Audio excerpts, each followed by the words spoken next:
Everything that goes into caring for our outdoors, from waters to wildlife, plays a big role in making Nebraska home. Learn how we help conserve our state's natural resources at outdoornebraska.org. Paid for by Nebraska Game and Parks. Aired with the Nebraska Broadcasters Association and this station.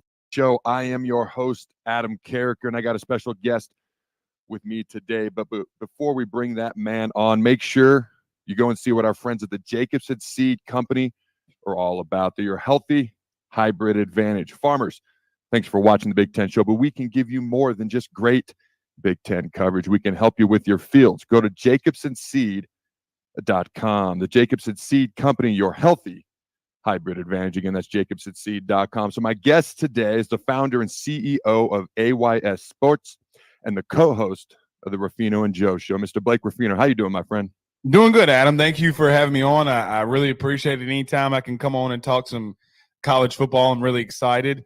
So I'm excited to be here with you. I appreciate you joining me. We got a plethora of things to talk about. I know you cover LSU specifically. I want to talk about Jaden Daniels, where he might go in the draft, what teams might be a good fit. But let's talk something else first, okay? Let's talk about a man, Chip Kelly, a man who's been a two-time head coach in the NFL, took Oregon to almost new heights, okay? He helped them rise to where they are now. The only thing they haven't done is really win a national title, okay? Right. This man, I'm just going to call it what it is. It's a demotion going from head coach to offensive coordinator. Didn't even go to the NFL. He went to you could call maybe a overall better football program in Ohio State, but he left the head coaching job at UCLA, which isn't a bad job, by the way, to be the offensive coordinator, okay, with the Ohio State Buckeyes. Now he's joining up with Ryan Day, who had been with him at New Hampshire and Philadelphia and the Niners, okay, and he's taken, now we don't know the exact terms of the contracts, but Ohio State's got to pay $1.5 million to buy out his contract. Kelly had just gotten his second extension. He made over $6 million last year. Now he's going to take what we expect to be over a $4 million pay cut to do this. Make sense of this for me, man. Help me out. Why would he do this? I think, and Adam, on Ruffino and Joe, we had talked about this a lot. Even a month ago, there were rumblings out there that Chip Kelly might be fired at UCLA, right? Mm-hmm. And there were a lot of things going on with Chip, and do they want to move on from him? I had the take and just overall thought process, you need to fire him now if you're UCLA. You want to know why? He's not recruiting at the level he needs to recruit at, okay? Mm-hmm. He's not doing what he needs to do at a program like UCLA. Now that they're going into the Big Ten, look, you're a Tier 4, Tier 5 program going into the Big Ten. This is a big leap. This is a big deal. And I got ridiculed for it. Well, the main reason is you can't be lazy in today's world in recruiting. I know everybody wants to have, well, these college coaches, they don't like NIL in the portal. Everybody's dealing with it. Everybody is having to deal with, hey, ask Ohio State where you're going, the running back that you just got, the quarterback that you're going to have in Will Howard. Where did they come from? They weren't there last year. Quinshon Judkins was not there last year. So my thought is that I just thought Chip Kelly was just done. Like, hey, man, I just want to call plays. I don't want to have to deal with any of this stuff, and I want to move on. So, it's funny, Adam, because if you look at it as like a human, I start asking myself, did he just want less stress? And how much do you put a price tag on how less stress he has of being the head coach at UCLA? By the way, was going to go into the Big Ten and really start his butt kicked.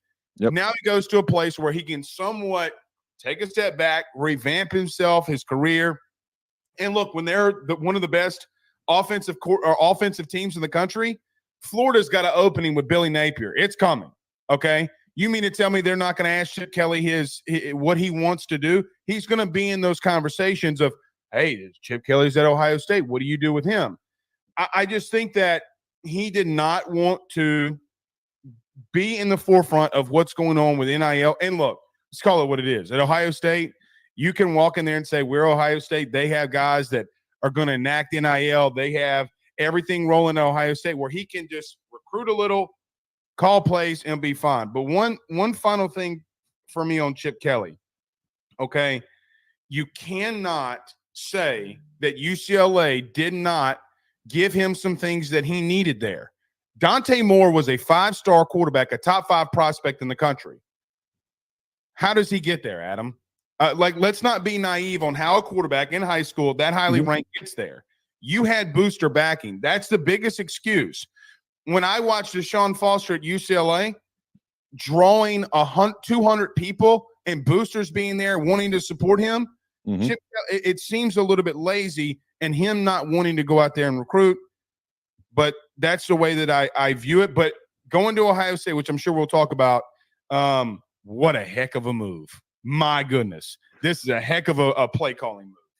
I want to get into Ohio State in a minute because they're my team to beat in the Big Ten. I don't think that's going to be a shocking take. I got them as a top 2 team in the country right now at this moment in time, when we're playing no games and had no practices. But for now, it's all we got to talk about. I got Georgia and Ohio State neck and neck right now at this moment in time. But let's go back to Chip Kelly. I don't think UCLA is a bad job. I mean, you're in California. You got all these other schools that used to be in the Pac-12, now the mighty Pac-2 or whatever's going on with them, and then all these other schools going to the Big 12. Recruits are not going to look, no disrespect, to Utah and Arizona State. They're not going to see them the same as they see a Big 10 school, which UCLA is in California. And one of the few West Coast Big 10 schools, which actually would make it 1,000 times easier to recruit, I would imagine. Because now Stanford and Cal, your other in-state competition along with USC, hey, you want to go play there? You're going to go halfway across the country like half a dozen or more times a year. I'm pretty sure UCLA is not a bad job. But you look at UCLA right now. They lost their head coach, to a demotion is how I see it. And obviously Chip Kelly's happy with it. There comes a certain point in your life where quality of life, if you've made a lot of money like Chip is, matters more than maybe the amount of money you're making. Now, when it comes to Chip, he had not been recruiting at a high level. Now, to your point, had UCLA fired him, here's why they probably didn't want to fire him. They would have had to pay him $8.5 million. Right. And I think Chip was trying to wait that out. And it, finally he's just like, I'm out. But here's the other thing with UCLA. They lost their D coordinator, not to a promotion, but to their crosstown rival for the same freaking job. So UCLA needs to get fired up. They need to do something. Now, I want to chat about Deshaun Foster real quick. This is a guy, he's a new head coach for those who don't know, great player at UCLA Hall of Fame, 7-year NFL vet, second-team All-American in 2001. I grew up watching this guy. I'm a big fan of this guy. I liked UCLA better than USC growing up as a kid. Okay, but here's my issue with Deshaun, because I'm not convinced that this is a great hire. And here's why. He's never been anything but a running backs coach, never been a coordinator, obviously not been a head coach. Again, I'm a big fan of him, and I'm rooting for him. But I can't help but wonder if this is more of a homegrown hire than it is a good hire. What do you think? I agree with you. It's a homegrown hire, right? Like, I don't want to use the word lazy because it's easy to use the word lazy. This is as lazy as you can get. Now, the question becomes, we just got done talking about Chip and recruiting. How much can a guy that's from there, a guy that played there, how can he revamp a booster base that does have some money? Can he get some things rolling in recruiting? Because look, we try to oversimplify football or overcomplicate football, so much. Inside zone is inside zone. Running the football is running the football. If you have the personnel, ask Michigan what they did. They ran inside zone 37 times in the national championship game. Want to know how they won? They had better players along the offensive line. That's how they won. But I agree with you on the big part. We don't know how he structures an offense. We don't know how he structures defense. What does he do in a critical third down? Like, what if they are playing their crosstown rival USC and it's 3rd and 1 or 3rd and 2, or you got to go for it on 4th down? We don't know what he's going to do, and he's going to have to learn on the job. Now, he's been around football. He has been around a lot of big-time situations. Obviously, as a Saints fan, personally, I remember him at Carolina. The first run that he had was 67 yards for a touchdown. He was a great player. But that doesn't – if anybody else in the country would have gone and hired a position coach to be their head coach, what would we be doing? We would be putting down on that hire, and rightfully so. Now, there's a lot of things that he has to fix. None bigger than recruiting, in my opinion, because I do think that he has a talent base that he can go and implement. I just worry about a program. And Adam, here's the biggest thing. I always watch Hard Knocks, like the NFL, and I remember Jeff Fisher, when they left St. Louis and went to L.A. and how big of a transition that was. A first-time head coach going into the Big Ten is a massive transition. If he doesn't know what he's doing on the field and it's going to be learning by experience because he's a first-time head coach, what about going into the Big Ten? hey, when do you leave for I don't know their schedule off the top of my head, but if you go to the Midwest, do I leave on a Wednesday? Do I leave on a Thursday? Where do I structure practices if I want to practice on a Friday? There are so many different things that he does not have experience in. And like you mentioned, he's never called plays. I worry for this, but if you're gonna make a move like this, in my opinion, you got to give him a minimum of 4 years. Oh, Because yes. you can't just you can't just let him and come in here, expect him in 1, 2, 3 years to really change things. I will say one thing. Now, my co-host completely disagrees with me, Joe DeLeon. I still think they got talent on this roster now. They got some pieces along the offense and defensive line. They got a good running back core. I think they got some good tackle play. When I went and watched them this week, I'm like, well, these guys are coming back. Like, they didn't hit the portal. Oh, wait, he's got some decent wide receiver play. I wouldn't be shocked, though, if they upset some teams that they're not supposed to, because they have, to Chip's credit, they have developed at a high level. But, man, it's going to be so hard going into the Big Ten and a really brutal schedule going into that new conference. So I agree with you. Like I said, UCLA is not a bad job. This is a team that when I started watching football when I was 7, 8, 9 years old, they were in the Rose Bowl every year. They seemingly played frickin' Wisconsin every year in their bowl game for like umpteen years when I was a kid. Okay, and then they even played 1 year in the Sun Bowl on top of like 2 or 3 years in the Rose Bowl. So I grew up watching UCLA being a good program, okay? And for me, there's talent in California. Like I mentioned, you got less teams that you're directly competing for these recruits now because you're seen as a Big Ten team, which is a higher level tier, the Power 2, so to speak, Big Ten, SEC. So I don't think it's a bad job. I think it's actually still a pretty good job. I think there's talent coming back, to your point. Now, when it comes to Chip, it's almost like he was a little bit burnt out and looking for less, and sometimes less can be more. And in his case, if he goes to Ohio State and they set the world on fire, win a national championship, that man's going to be happy, and I'll be happy for him. When you look at Deshaun, again, I'm rooting for him, but I think back to, and Scott Frost, a Husker brother of mine, I got nothing but love for him. I look forward to watching him coach again one day, but this is a man who took a team who didn't win a game, went 6-7, and then went undefeated, and then was the home run hire at Nebraska, but there was such a gargantuan learning curve for him, he struggled. You look at Deion. Now, Deion's one of one, so I don't know if this is apples to apples. Maybe it's not even apples to oranges, watermelons to grapes, because he truly is one of one. It's all still fruit, though. That man's going to out-talent a lot of teams, but my question's always been, can he make the in-game adjustments? Can he make the right clock management moves at the right time? Andy Reid is seen as one of the greatest of all time to coach in the NFL. I remember when he was in Philly, 5 straight NFC title games, and they did not have success in them, and he was questioned for his clock management of all things at that point in time. So I think there's just going to be a learning curve for Deshaun. I think he's going to revitalize people. I think he will recruit well. I think he's going to, like you said, pull off some upsets. I'm curious about the learning curve. How big and how fast and how long does that take? Well, Adam, to your point, he might win some games he's not supposed to. He's going to lose games he's not supposed to lose to, too.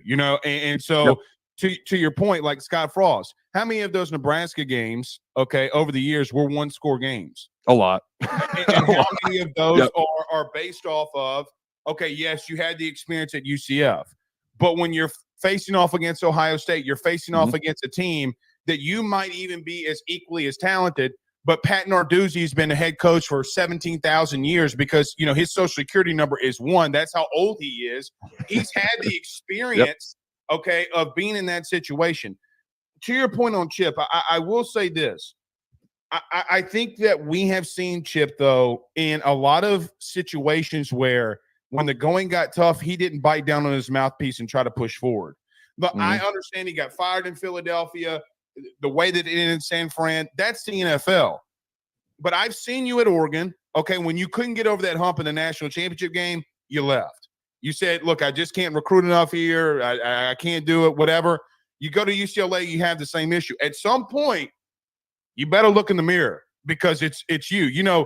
For an example, I look at myself in the mirror every day, Adam, and say, hey, I have nice traps, whatever, but I don't have a six-pack. Well, maybe the Twinkie that I had for breakfast is the reason why I don't have a six-pack. Maybe sometimes you need to go look in the mirror and say to yourself, this falls on me. Now, I will say this, and we'll get to this. Man, it is one of the best coaching moves, though, from paper to paper. if you take out all the stuff from UCLA, if Chip Kelly was just going to be the OC, and now it's going to just be the OC, I don't think that there has been a better offensive coordinator hire in college football like this, maybe in the last 5 years. I mean, it is the biggest coaching move I think of since I've been covering college sports. I mean, at least to me. So you go from Chip Kelly to Deshaun Foster. I'm rooting for him, like you said. But, man, what a coaching move. I think probably the biggest head coaching move that we've seen is probably Colorado hiring Dion, because actually people care about Colorado football for a change. Whether he wins anymore or not, people actually give a crap, which you can't say that since, the late 90s, mid-90s, maybe 94. I know they were in some Big 12. Cordell Stewart, baby. Yeah, in the early 2000s. Good old Slash and the Steelers. Let's talk about, real quick, which may be non-head coaching wise, the biggest hire that's happened in the past decade as far as coordinators, offense, defense. Nebraska fans would argue Tony White. And by the way, we are all very glad he didn't go to be the head coach at UCLA. I was very happy about that. Let's go back to Ohio State, though, because you've got Ryan Day, a guy who's got an entire roster that is motivated, much like Michigan was this time last year. Okay, they got a lot of guys coming back. You've got Chip Kelly, probably the best offensive coordinator in the country, certainly in the conversation, if not at the top of it. Then you bring in Will Howard, a guy who's going to give an element, a dynamic element with his legs, which you've not had there for a while. So you've got 8 returners on defense, one of the best defenses in the country. You got Chip Kelly as the OC. You got As you hear it there, Adam Carriker on the Big Ten Show setting up further discussion. We got to take a quick break. We'll be back with more Big Ten Show here on 93.7 The Ticket. Go Hog Wild Pit Barbecue. It's $5.99 barbecue time. Hurry to Hog Wild for a complete barbecue meal that's only $5.99. Get a 1-meat sandwich loaded with our award-winning barbecue, plus your choice of a classic side and drink for just $5.99. Upgrade your sandwich to beef brisket for just $1 more. Join us for lunch or dinner in Lincoln at 3210 Cornhusker Highway. Order online at GoHogWild.com. But don't be late, we close at 8. Mosaic is a nonprofit, whole-person healthcare organization that embraces God's call and relentlessly pursues opportunities that empower people with diverse needs to live their best lives. Mosaic in Southeast Nebraska, serving Lincoln and Beatrice, would like to invite you to their monthly Discover the Possibilities tour events. Events are held on the 3rd Wednesday of every month and are a great way to understand Mosaic's mission. To RSVP, please contact Melindy at 402-429-0088 or visit mosaicinfo.org/Southeast Nebraska. Integrated Life Choices has been inspiring opportunities for individuals with disabilities for more than 15 years in Lincoln and across Nebraska by offering a number of services. From group homes to independent living resources and job training, you'll find the support that allows people to live fulfilling lives. They're also hiring. If you're looking for a rewarding career supporting people with developmental disabilities, you can check out open positions along with learning more about services at ilc.net. Integrated Life Choices. If you're in Seward or Milford, listen up. Select Plumbing is now servicing your area with no trip charges from Lincoln. Select Plumbing works on a variety of issues for your home and business, including general plumbing, water heaters, faucet and fixture repair, underground sewer and water repairs, backflow testing, and more. Keep your property free from leaks and other issues. Call today for a free estimate, 402-560-6197. It's not just Lincoln, Waverly, and the surrounding area anymore. It's also Seward and Milford with no trip charges. Contact Select Plumbing to inquire at 402-560-6197. Hi, Sean Callahan here for Koppel Chevrolet GMC, and we have some really big savings for you right now. Our new crossover sale is underway. New Terrains, Equinoxes, and Trailblazers starting at $23,290. That's right, $23,290. Also, we've continued our huge Sierra and Silverado truck sale with over $10,000 off new pickups. You heard right, over $10,000 off list. Koppel truly has a small town feel with big city deals. We're right down 144th Street or at koppelcars.com. Stock numbers G260980 and C119824. Power combo BOGO? Huh? Yes, if you purchase an air conditioner, you receive a furnace completely free. At John Henry's, our professionals want to ensure you are comfortable in your home all year long, no matter what Nebraska has to throw at us. Call today to schedule your free estimate and learn more about the free furnace waiting for you. Give John Henry's a call today.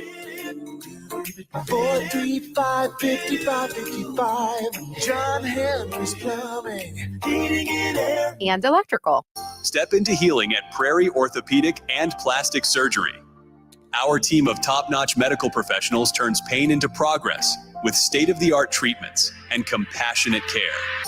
Visit prairieortho.com and discover the difference in quality orthopedic and plastic surgery services tailored to your unique needs.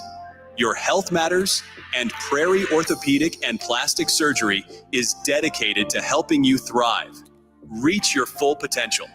Embrace a better tomorrow with Prairie Orthopedic and Plastic Surgery.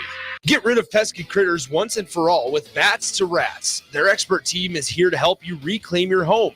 No more sleepless nights caused by crawling critters or flapping wings. Bats to Rats ensures a safe environment for every family member. Check the website at batstorats.com for amazing offers. And if you mention this ad, you'll receive $10 off your initial inspection cost. Call Bats to Rats today at 402-781-8691. That's 402-781-8691. Bats to Rats. Sandhills Global is hiring. With their fast-paced, growing culture, they have hundreds of new openings in sales, marketing, traveling support, software development, web design, and more. Full-time roles offer a 4.5-day work week, along with flexible internships in most areas. Career and internship opportunities are available at our global headquarters in Lincoln, Nebraska. Find your fit today at www.sandhills.jobs.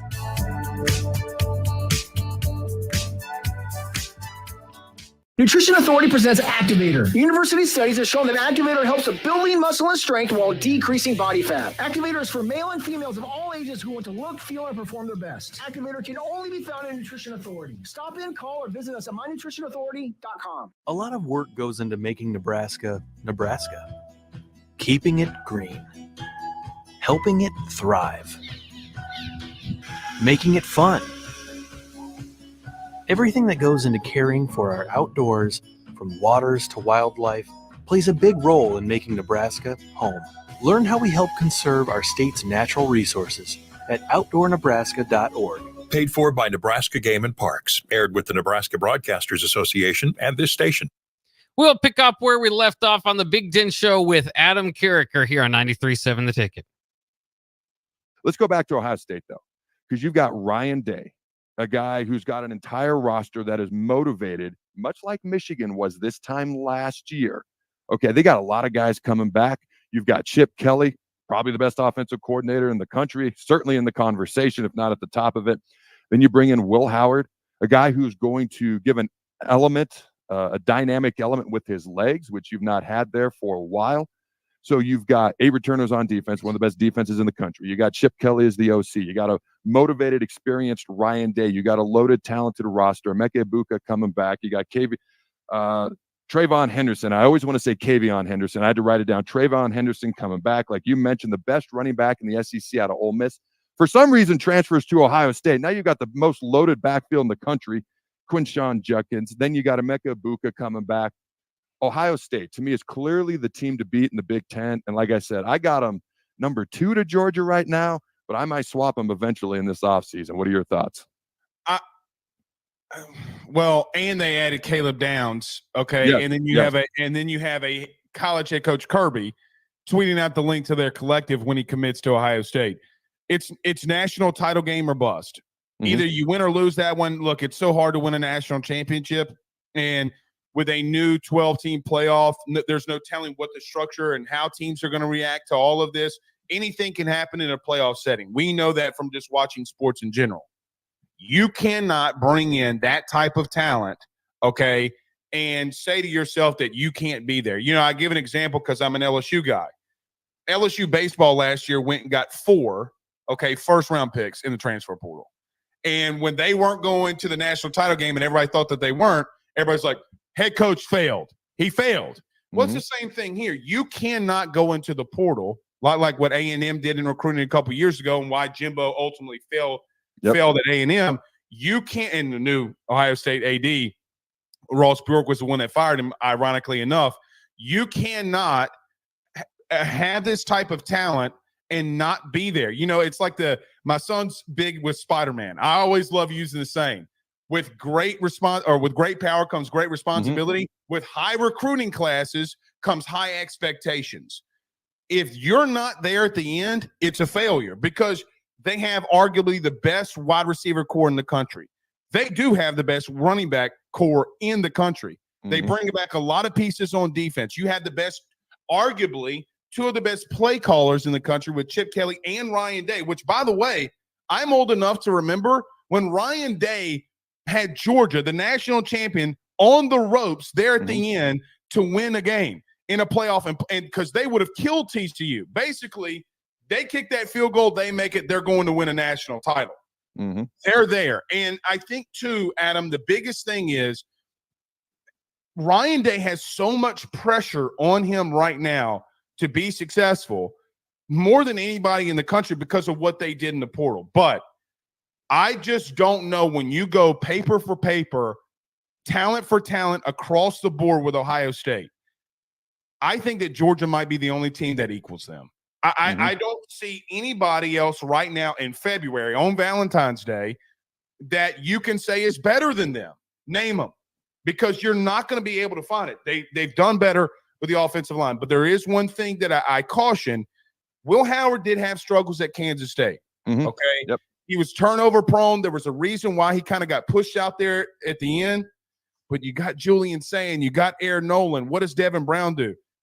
They're so deep at so many positions that I'm with you. I don't know if Adam, I'm going to tell you, we'll probably do our rankings, our way too early rankings in March. I think I'm going to have them at 1 because there's just so much talent there. I can't ignore it. Georgia, and there's a lot of question marks about Ryan Day because he took over the program from Urban, and he was born on third base in some people's eyes. I get all of that. Georgia not only has the talent, they got the one head coach in the country that people probably think is the best head coach in the country now that Nick Saban is in the booth on game day. It's funny you brought up Will Howard, because I was going to mention this. I don't want to say he got pushed out at Kansas State, but freshman quarterback Avery Johnson and his beautiful locks, there's a reason Will Howard entered the transfer portal. Now, what's funny is the guy before him, a former Nebraska guy who transferred into Ohio State, Adrian Martinez, got pushed out by Will Howard when Adrian got hurt and Will came in and played well. It's just kind of the world that we live in. Last couple topics I want to talk about. So in fairness to Chip Kelly, and I've talked about this a million times on my other shows, especially on the tickets, being a head coach in college football, it's crazy. There's 17 programs, or you and I were chatting before this, that have hired GMs. Now, what's the GM job going to look like? It's speculation at this moment in time. To me, I expect it to be the NFL GM type role. Like, you got to manage the roster. You got to manage money. You got to manage the players that are coming and going, because the head coach can't do it all, or we're going to see more head coaches doing what we've seen coaches do this offseason. Go from head coach in college to coordinators in the NFL, or in Chip's case, head coach in college to coordinator in college. What are your thoughts? I've been talking about this for about 2 years, and it's fallen on deaf ears, okay? Because I've seen – so let me give an example. When Austin Thomas, who left Ole Miss and was the chief of staff there and left and went somewhere else, obviously to LSU, you had a head coach going on Twitter and trolling. You've also seen Texas just promote a general manager and paid him, and he is the highest paid general manager in the country because of what he's doing in NIL and recruiting.